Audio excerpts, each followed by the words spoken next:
তো আজকে আমরা দুইটা ভেক্টরের মধ্যে মধ্যবর্তী কোণ নির্ণয় নিয়ে আলোচনা করব। তো দেখো আমরা দুইটা ভেক্টরের মধ্যে মধ্যবর্তী কোণ নির্ণয়ের কি কি শর্ত আমরা দেখি। দেখো আমরা ডট গুণফল সূত্র থেকে কি জানি? আমরা জানি এ vector dot V vector equal কি এ বি, দেখো এ বি কস থিটা। তাহলে এখন দেখো মধ্যবর্তী কোণ নির্ণয় করতে গেলে আমরা কি জানি? আমরা বুঝতেই পারতেছি আমাদের এই যে থিটা, এই থিটার মানটা লাগবে। তাহলে আমরা থিটার মান বের করবো কিভাবে? দেখো আমরা যদি এটাকে একটু ক্যালকুলেশন করি কি আসতেছে, দেখো এখানে আমাদের কত আসতেছে যদি আমরা লিখি cos থিটা সমান সমান এখানে যদি লিখি A vector dot B vector divide by যে এ বিটা, তাই না? তাহলে আলটিমেটলি থিটা সমান সমান আমরা কি লিখতে পারতেছি? থিটা সমান সমান cos ইনভার্স কত? টোটাল এই যে এ ভেক্টর দুইটা ভেক্টরের ডট গুণফল ডিভাইড বাই দুইটা ভেক্টরের কি মান, তাই না? অর্থাৎ এ বি, এটা এইভাবে লিখলেই হয়।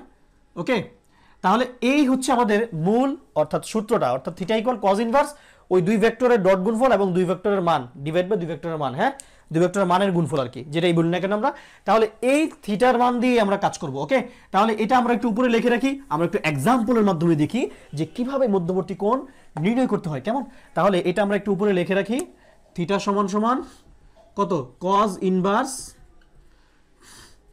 এ vector dot B vector divided by A B. এটা এভাবে ডাইরেক্ট বসালে পারো, আবার তোমরা আমরা জানি যে A vector dot B vector is equal to A B cos theta, এই সূত্র দিয়ে এবার বাবা দিয়ে করে গেলেও পারো, হ্যাঁ অর্থাৎ তোমরা ইকুয়েশন যেভাবে সাজাও এইভাবে সাজিয়ে তারপরে থিটার মানটা বের করতে পারো। ওকে, তো চলো যদি একটা ভেক্টর এরকম দিয়ে দেয় আমরা একটু এক্সাম্পল করি, হ্যাঁ এক্সাম্পল করলে ব্যাপারটা আমরা ক্লিয়ার হয়ে যাবো যে দুইটা ভেক্টরের মধ্যবর্তী কোণ কিভাবে নির্ণয় করতে হয়, এবং এর পরবর্তী আমরা দেখবো যে অক্ষত্রয়ের সাথে ভেক্টরদ্বয় কিভাবে কাজ করে, কেমন, বা কিভাবে অক্ষরত্বয়ের সাথে কোণগুলা আসে, অর্থাৎ কোণগুলা কিভাবে নির্ণয় করতে হয়। ওকে, আমরা একটা এক্সাম্পল দেখি এখন দুইটা ভেক্টরের মধ্যবর্তী কোণ নির্ণয়ের। তাহলে একটা ভেক্টর যদি এ ভেক্টর সমান সমান যদি এরকম দিয়ে দেয়, ধরো I vector plus 2 dot J vector, দেখো 2 dot J vector plus 2 dot K vector, হ্যাঁ আরেকটা ভেক্টর যদি বি ভেক্টর ধরো দিয়ে দিল আমাদেরকে 6i vector plus 2j vector, তারপরে কে ভেক্টর যদি এটা যদি আমরা 3 ধরি, ধরো 3 যেহেতু 6 3 এটা মিল রাখি আমরা 2k ভেক্টর, হ্যাঁ যদি এরকম আমাদেরকে দিয়ে দেয় তখন এই দুইটা ভেক্টরে বলছে আমাদের মধ্যবর্তী কোণ নির্ণয় করতে, হ্যাঁ যে ভেক্টরদের থিটা ইকুয়াল হোয়াট, অর্থাৎ মধ্যবর্তী কোণ নির্ণয় করো।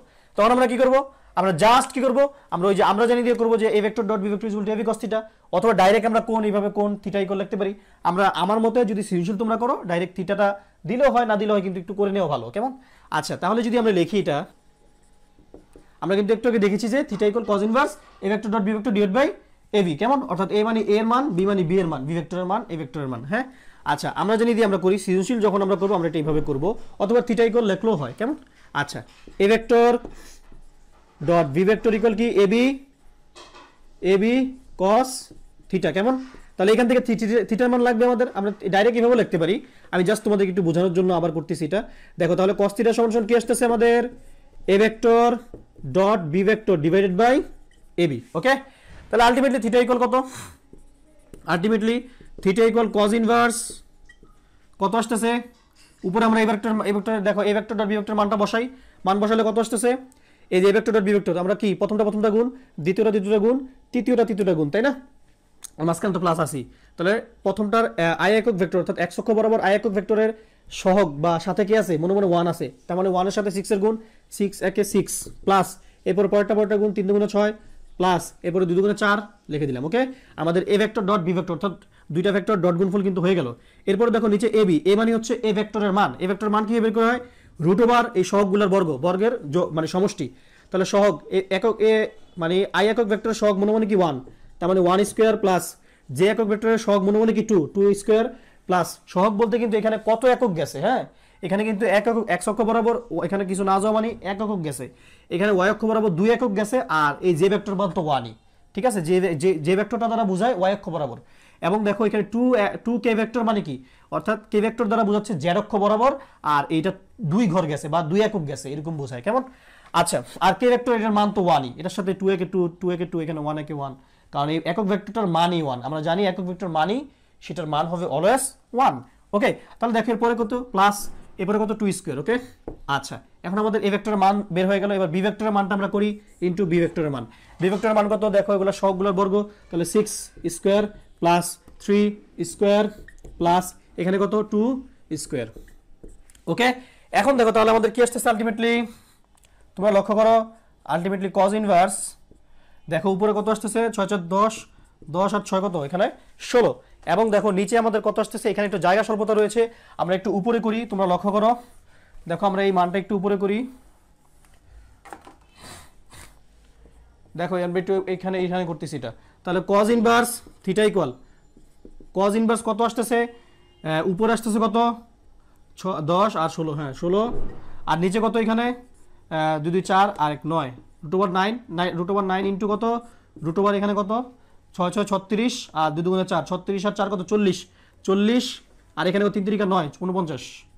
ওকে, তাহলে আলটিমেটলি আমাদের আসতেছে কত cos ইনভার্স, দেখো এখানে আসতেছে কত 16 ডিভাইডেড বাই কত এখানে রুট ওভার 9 মানে 3 ইন্টু রুট ওভার 7 49 মানে 7 7 7 49। কেমন, তাহলে দেখো আমাদের আলটিমেটলি যে মান বের হয়ে গেল, তাহলে আমরা কি লিখতে পারি, সমান সমান cos ইনভার্স 16 বাই 3 7 21, এটাই হচ্ছে আমাদের কাঙ্ক্ষিত অ্যান্সার। অর্থাৎ দুইটা ভেক্টরের মধ্যবর্তী, অর্থাৎ আমরা লাস্টে লিখব কি, সুতরাং নির্ণয় মধ্যবর্তী কোণ, অর্থাৎ নির্ণয় এ ভেক্টর ও বি ভেক্টরের মধ্যবর্তী কোণ থিটা ইকুয়াল cos ইনভার্স 16/21। এটাকে আর ক্যালকুলেশন করা লাগে না, এটা এভাবে রেখে দিলেই হয়ে যায়। কেমন, তো দেখো এইভাবে আমরা খুব সহজেই কিন্তু দেখছো থিটার মানটা অর্থাৎ মধ্যবর্তী কোণ আমরা নির্ণয় করতে পারি।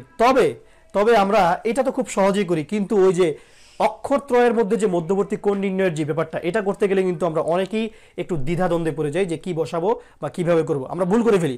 তো দেখো এই জিনিসটা আমরা আজকে তোমাদের বুঝাই, খুব সহজে বুঝাবো যে কিভাবে এটা করতে হয়। তারপরেও যদি তোমাদের কোনো জায়গায় প্রবলেম ফেস করো তোমরা আমাদেরকে অবশ্যই কমেন্ট সেকশনে জানাবে। তো দেখো এখন আমরা যে কোনো একটা ভেক্টরের সাথে অক্ষরত্রয়ের সাথে মধ্যবর্তী কোণ কিভাবে নির্ণয় করি সেটা লক্ষ্য করো। তোমরা একটা ভেক্টর যদি এরকম দিয়ে দেয়, ধরো এ ভেক্টর সমান সমান যদি দিয়ে দেয় 2 ডট আই ভেক্টর, হ্যাঁ, plus 3 dot J vector plus 4 dot K vector, এরকম যদি একটা ভেক্টর দিয়ে দেয়, তো এই ভেক্টরটা মানে এক্স অক্ষ বরাবর কি কোণ উৎপন্ন করে, ওয়াই অক্ষ বরাবর কি কোণ উৎপন্ন করে এবং জেড অক্ষ বরাবর কোন কোণ উৎপন্ন করে সেটা আমরা নির্ণয় করব। তাহলে দেখো যদি আমরা ধরি এ ভেক্টর এক্স অক্ষের সাথে এ ভেক্টরটি, যদি আমরা লিখি এটা ধরি, এই ভেক্টরটি কি, ধরি এ ভেক্টরটি এক্স অক্ষের সাথে থিটা এক্স কোণ উৎপন্ন করে, হ্যাঁ, অর্থাৎ এক্স অক্ষ বরাবর কোণ উৎপন্ন করে। তাহলে আমরা নির্ণয় করি ডাইরেক্ট, আমরা কিভাবে নির্ণয় করব, আমরা ওই যে সূত্র কিন্তু জানি, যে আমরা জানি, তাহলে বা আমরা লিখি সুতরাং কি A vector dot B vector equal to A B cos theta. তাহলে A vector dot B vector মানে কি, বি ভেক্টর মানে কিন্তু এখন তোমরা লক্ষ্য করো এখন কিন্তু আমাদের ভি ভেক্টর নাই, তার মানে এক্স অক্ষ বরাবর কোন ভেক্টর কাজ করবে, আই একক ভেক্টর, আর যে ওয়াই অক্ষ বরাবর কি, যে কে জেড অক্ষ বরাবর কি কে, তাহলে এক্স অক্ষ বরাবর কে কাজ করবে, এই যে এক্স অক্ষ বরাবর কে কাজ করবে, আই একক ভেক্টর, আইটা তো ওয়াই অক্ষ বরাবর, তাই না, তাহলে আই একক ভেক্টর কি এখানে, এই যে একক ভেক্টর এক, মান কি এক, তাহলে এটা একক ভেক্টর এক, তাহলে এখানে কিছু হবে না, আর এখানে কি বাকিগুলো কি, তাহলে 0 dot J vector plus 0 dot K vector, প্রত্যেকটার মান 0 আর এটার মান কি 1, তাহলে শুধু কাজ করবে কে, এক্স অক্ষ বরাবর একক ভেক্টর। তাহলে A vector dot B vector মানে কি, এক্স অক্ষ বরাবর একক ভেক্টর অর্থাৎ আই ভেক্টর। কেমন, সমান সমান এবি cos থিটা, এ মানে কি এ ভেক্টরের মান, আর বি এখন কত, আই একক ভেক্টর, তো আই একক ভেক্টরের মান কত 1, আমরা জানি একক ভেক্টরের মান 1 হয় সব সময়। এরপরে কি cos, যেহেতু আমাদের কোণ উৎপন্ন করে থিটা এক্স লিখে দিলাম, শেষ আমাদের কাজ। এখন জাস্ট আমরা করে ফেলবো, বা দেখো তাহলে A vector dot I vector, অর্থাৎ মানে আই একক ভেক্টর এক্স অক্ষ বরাবর আই একক ভেক্টর ডট গুণফল করি আমরা, 2 আর 1 গুণ করলে এখানে আই ভেক্টরের সাথে 1 মনে 1 গুণ করলে কি 2 একে 2 প্লাস এখানে পরে কি 3 আর 0 গুণ করলে 0 প্লাস 4 আর 0 গুণ করলে 0, শেষ। তাহলে আমরা এগুলা লিখবো না, আমরা কি করবো, জাস্ট 2টা লিখে দেবো। ওকে, এরপরে দেখো এখানে এ ভেক্টরের মান, তাহলে এ ভেক্টরের মান কত আমরা লিখি, এ ভেক্টরের মান কত এখানে 2, এই যে এ ভেক্টরের মান আমরা এই যে একক ভেক্টর সহগগুলো মানে সহগগুলোর বর্গ সমষ্টি করব, অর্থাৎ আই ভেক্টরের একক 2 স্কয়ার প্লাস 3 ভেক্টরের একক 3 এর উপরে স্কয়ার প্লাস কে ভেক্টরের একক 4, মানে কে ভেক্টরের সহগটা কি আছে আমাদের 4 স্কয়ার, অর্থাৎ প্রত্যেকটা একক ভেক্টরের সহগগুলোর আমরা বর্গের সমষ্টি করব, হ্যাঁ, রুট ওভার বর্গের সমষ্টি। তাহলে আর সাথে আমাদের কত আসতেছে ইনটু 1 তো লেখা লাগে না, আর এখানে আছে কি cos থিটা এক্স। ওকে, আচ্ছা তাহলে এখান থেকে আমরা কি পাচ্ছি, আমরা এখান থেকে আলটিমেটলি পাচ্ছি দেখো cos থিটা এক্স ইকুয়াল, তাহলে কি পাইতেছি আমরা এই যে এটা ওই সাইডে গেলে ভাগ হয়ে যাবে 2/√ওভার এর কত আসতেছে 2 2 4 প্লাস 3 3 9 প্লাস 4 4 16। তাহলে আলটিমেটলি দেখো এটা থিটা এক্স ছিল, সুতরাং থিটা এক্স সমান সমান কজ ইনভার্স আলটিমেটলি কত, উপরে 2 নিচে কত 16 4 20 আর 9 29 শেষ। এটাই আমার অ্যান্সার। অর্থাৎ আমাদের এই ভেক্টরটি এক্স অক্ষ বরাবর কজ ইনভার্স 2/√29 এটাই এই কোণটা উৎপন্ন করে, অর্থাৎ এক্স অক্ষ বরাবর এই ভেক্টরটা এই কোণটা উৎপন্ন করে। ওকে, তাহলে আমরা এই ভেক্টরটা অর্থাৎ এই যে থিটা কোণটা আমরা এখন পাশে লিখে রাখি, তাহলে আমাদের পরবর্তীতে আরেকটা শর্টকাট আছে, আমরা অবজেক্টিভের মধ্যে মুহূর্তের মধ্যে কিভাবে এই তিনটা অক্ষ বরাবর নির্ণয় করতে পারি সেটা তোমাদেরকে চটপট জানিয়ে দেবো। জাস্ট আগে আমরা করি এটা, তারপরে শর্টকাটটা তোমাদের দেখাবো অবজেক্টিভে তোমরা কিভাবে আইডেন্টিফাই করতে পারবে। তাহলে এক্স অক্ষ বরাবর কি থিটা এক্স সমান সমান লিখে দিই, কত আসছে এখানে কজ ইনভার্স 2/√29। ওকে গেল। এরপর আমরা করবো কি ওয়াই অক্ষ বরাবর, দেখো তোমরা, তাহলে আমরা ওয়াই অক্ষ বরাবর করি। ওয়াই অক্ষ বরাবর কি করি, আমরা এখানে নাম বুঝতেও পারতাম, এটাকে এইভাবে কনভার্ট করে যেত। তাহলে দেখো ওয়াই অক্ষের সাথে কি থিটা ওয়াই কোণ উৎপন্ন করবে। তাহলে এবার কি দেখো, এবার প্রত্যেকটা জিরো হয়ে যাবে একক ভেক্টর, জাস্ট ওয়াই অক্ষ বরাবর যে একক ভেক্টর এটা কাজ করবে। আমরা জানি ওয়াই অক্ষ বরাবর একক ভেক্টর কি, এই যে ওয়াই অক্ষ বরাবর একক ভেক্টর কি জে ভেক্টর, তাই না? তাহলে এগুলো কি বাকিগুলো সব জিরো, আর এটা কাজ করবে যেহেতু ওয়াই অক্ষ বরাবর, তাই না? তাহলে আমাদের এ ভেক্টর এবং ওয়াই অক্ষ বরাবর একক ভেক্টর যে কাজ করতেছে, বাকিগুলো জিরো। ওকে, তাহলে এখন আমরা কি করতে পারি, আমরা সেম ওই যে, সুতরাং আমরা এর আগে একটা নামও ছিল পারতাম, এটা এখানে লিখে দিতে পারতাম আমরা, আর তোমরা তো খাতায় নিচে নিচে লিখবাই বারবার। তাহলে সুতরাং A vector dot B vector, B vector এখন কি জে ভেক্টর, কারণ আমাদের ওয়াই অক্ষের সাথে কোণ উৎপন্ন, হ্যাঁ জে ভেক্টর সমান সমান কি এ বি কস থিটা, মানে A vector dot B vector is equal to A B cos theta. তাহলে এ বি, এ মানে এর মান, অর্থাৎ এ ভেক্টরের মান, এ ভেক্টরের মান কত আমরা লিখি, এ ভেক্টরের মান কত এখানে 2 স্কয়ার প্লাস এখানে কত, আচ্ছা যদি আমরা এই ভেক্টর টোটালটা এইভাবে লিখি, এইভাবে পরে করি আমরা, তাহলে তোমাদের বুঝতে আরো সহজ হবে, কেমন? তাহলে A vector dot B vector, B vector মানে হচ্ছে জে একক ভেক্টর, অর্থাৎ ওয়াই অক্ষ বরাবর জে একক ভেক্টর, বি ভেক্টর এটা। তাহলে A B, A B, B কত মানে এ ভেক্টর, এই যে এ ভেক্টরের মান কি এ, আর বি ভেক্টরের মান, অর্থাৎ বি ভেক্টর এখানে জে একক ভেক্টর, আর জে একক ভেক্টরের মান কি 1, কারণ একক ভেক্টর কত হয় 1, তাহলে 1 আমরা বসিয়ে দিলাম। তাহলে A B cos theta Y, কারণ ওয়াই অক্ষ বরাবর কোণ ধরছি কি আমরা থিটা ওয়াই, তাই না? তাহলে দেখো এখন আমরা করি, বা এই দুইটা ডট গুণফল কি আসে 2 আর 0 গুণ করলে 0 প্লাস 3 আর 1 গুণ করলে যে একক ভেক্টরের সাথে মনে মনে 1, আর এখানে 3 আর 1 গুণ করলে কি 3 একে 3 প্লাস 4 আর 0 গুণ করলে 0। তার মানে আলটিমেটলি এখানে আমরা লিখতে পারি যে দুইটার ডট গুণফল কত আসছে 3 লিখে দিলাম। এরপরে কত, এরপরে দেখো এই যে এ ভেক্টরের মান, এ মানে এ ভেক্টরের মান, তাহলে মানটা করি আমরা, কত এ ভেক্টরের মান এই যে same 2 square plus 3 square plus 4 square, আর সাথে 1 গুণ করা যে কথা, না করা একই কথা, ইন্টু কস থিটা ওয়াই। ওকে, বা তাহলে আমরা কি করতে পারি, সুন্দর করে আমরা বসাই দিই, দেখো এখানে কস থিটা ওয়াই সমান সমান কি লিখতে পারি, এই টোটালটা গুণাকার ছিল ভাগ হয়ে যাবে, তাহলে 3/√ওভার কত এখানে, এই যে এখানে 2 2 4 4 4 16 16 4 20 3 3 29, ঠিক আছে? তাহলে সুতরাং থিটা ওয়াই সমান সমান কত কজ ইনভার্স 3/√29 শেষ। দেখছো এই যে হয়ে গেল কিন্তু থিটা ওয়াই। তাহলে দেখো এই যে থিটা ওয়াই বের হয়ে গেল, থিটা ওয়াই কজ ইনভার্স কত 3/√29 বের হয়ে গেল, কেমন? আচ্ছা এরপর তাহলে আমরা করবো কি, এবার জেড অক্ষ বরাবর, আমরা এবার পুরোটা মুছবো না, তোমরা কিন্তু নিচে নিচে করবা, হ্যাঁ খাতায় কিন্তু আবার তুলবা, যে আবার ধরি এই ভেক্টরটি জেড অক্ষের সাথে থিটা জেড কোণ উৎপন্ন করে, তাই না? তাহলে দেখো থিটা জেড অক্ষের সাথে থিটা জেড, ওকে থিটা জেড কোণ উৎপন্ন করে, তাহলে এখানে কত, সুতরাং তাহলে এ ভেক্টর ডট জেড অক্ষ বরাবর একক ভেক্টর কে এই যে এটা কিন্তু জেড অক্ষ, হ্যাঁ জেড অক্ষ বরাবর একক ভেক্টর কে কাজ করে, তাই না?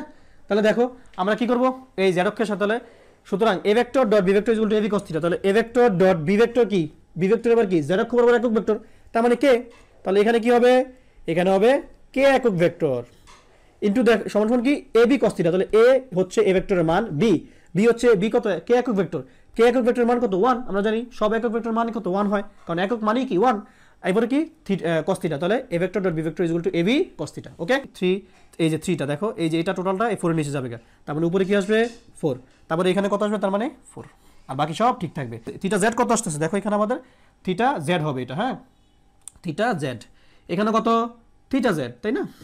তারপরে এখানে কত থিটা জেড, ওকে, এখানে আমাদের লাস্টে থিটা জেড, হ্যাঁ যেহেতু জেড অক্ষ বরাবর, তাহলে থিটা জেড সমান সমান কত, কজ ইনভার্স 4/√29। দেখছো এই যে তিনটা, অর্থাৎ এই ভেক্টরটার অক্ষরত্রয়, সুতরাং নির্ণয় আমরা কি লিখবো, সুতরাং নির্ণয় এই ভেক্টরটি অক্ষরত্রয়ের সাথে মানে কোণ উৎপন্ন করে, মানে কোণগুলো যে কোণগুলো উৎপন্ন করে তা হলো এই যে থিটা এক্স সমান সমান এত, থিটা ওয়াই সমান সমান এত, থিটা জেড সমান সমান এত, লিখে দেবো আমরা। আর দেখো এখন দেখো মজার বিষয় যেটা, সেটা হলো দেখো তোমরা কিন্তু মুহূর্তের মধ্যে এটা বলতে পারো। অর্থাৎ একটা ভেক্টর যদি দেওয়া থাকে, দেখো একটা ভেক্টর যদি আমাদের দিয়ে দেয়, ধরো এই যে এই ভেক্টর দিয়ে দিল, এটার বলছে যে অক্ষরত্রয়ের সাথে কোণ উৎপন্ন করো, তাহলে কিন্তু একটা জিনিস দেখো, এটার দেখো লক্ষ্য করো, এক্স অক্ষের সাথে কিন্তু কোণ, এক্স অক্ষের সাথে কিন্তু কোণ, অর্থাৎ থিটা এক্স কিন্তু দেখো যদি যখন উৎপন্ন করে তখন কিন্তু দেখতে পাচ্ছি প্রত্যেকটা তো কজ ইনভার্স।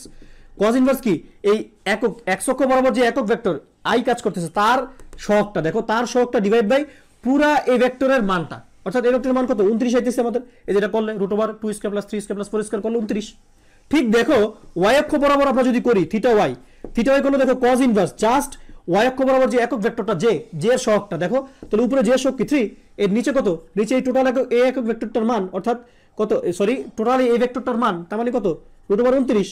দেখো সেম কিন্তু এটাই কিন্তু আসতেছে, অর্থাৎ জাস্ট আমরা মানে চেঞ্জ শুধু এই যে এক্স অক্ষ বরাবর যে মানে কোনটা উৎপন্ন করে, মানে এই ভেক্টরটার সাথে জাস্ট এই আই একক ভেক্টরের সহগটা উপরে বসবে, ওয়াই অক্ষ বরাবর করলে জে একক ভেক্টরের সহগটা উপরে বসবে, আর জেড অক্ষ বরাবর করলে কজ ইনভার্স দেখো এই যে কে একক ভেক্টরের সহগটা উপরে বসবে, বাকি সব ঠিক থাকবে। দেখো তাহলে আমরা কি বুঝলাম, আমরা বুঝলাম যে অক্ষরত্রয়ের সাথে কোণ উৎপন্ন করলে জাস্ট আমরা কি করব, আমরা এখান থেকে বলতে পারবো যে এখানে থিটা এক্স সমান হবে cos ইনভার্স 2 জাস্ট এটার মানটা আমরা করে ফেলবো, এই ভেক্টরের মান 2 ভেক্টরের মান কত, এই ভেক্টরের মান আমরা চিন্তা করব এখানে যে এখানে কত আসতেছে, √2² + 3² মানে কি 4 আর 3 × 9, আর এখানে 4 16, 16 আর 4 20, 20 আর 9 29, সেম তাহলে প্রত্যেকটা 29 হবে। তাহলে থিটা ওয়াই কি হবে, cos ইনভার্স 3/√29, থিটা জেড কি cos ইনভার্স 4/4/√29।